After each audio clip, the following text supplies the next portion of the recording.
Divi allows us a lot of latitude in being able to create different versions of our website for different devices. So, of course, you're going to have the desktop, the mobile, and the tablet, or phone and tablet, mobile divided into two versions of the site. And you can hide or show content at the section level, the row level, and the module level, dependent upon what device you want that to display on or not to display on, depending on what you want to do. So let's dive in and learn how to do that. I'm going to scroll down here to this section of the website because it gives us a nice way to look at this.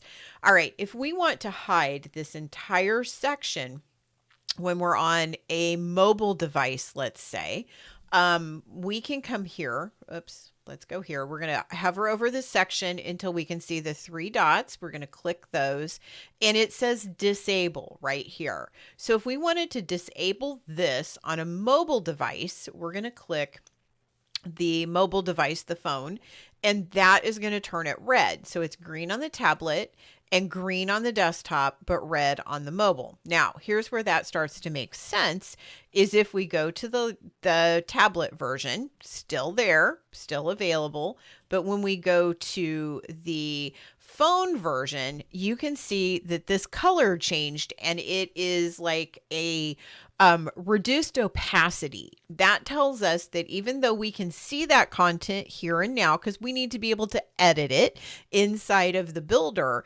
that content would not be displayed if we were looking at this site once it's saved on a mobile device, on a phone. So if we scroll down here, and then we'll see this is back to 100% again. So if there's something that you do want to not display on a mobile device, or that you don't want displayed on the desktop, but you do want displayed on the mobile device, this is the way that you change it. So I'm going to go ahead and go back to the desktop, and it's going to be back like this again.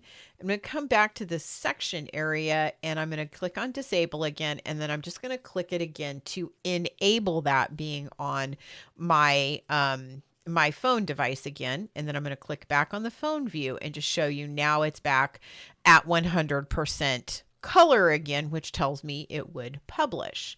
I'm going to go back here. This same, action is available on the row as well as on the module itself. So let's say we wanted to just, I'm going to go down here. We wanted to just hide this button, let's say on mobile. We could click here and we could disable it just on mobile.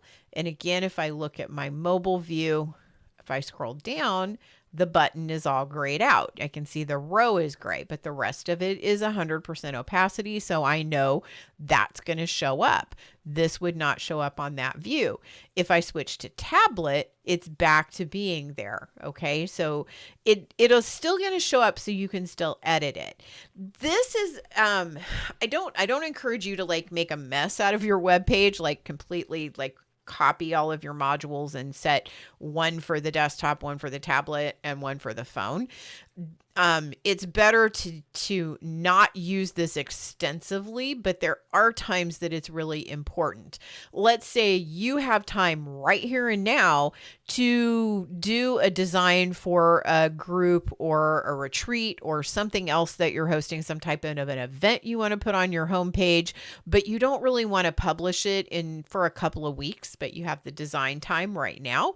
Come on in here, do it, disable it on all three devices. It's not going to show up, but then when you're ready, all you got to do is come in and click all of those on, and now it's ready to display.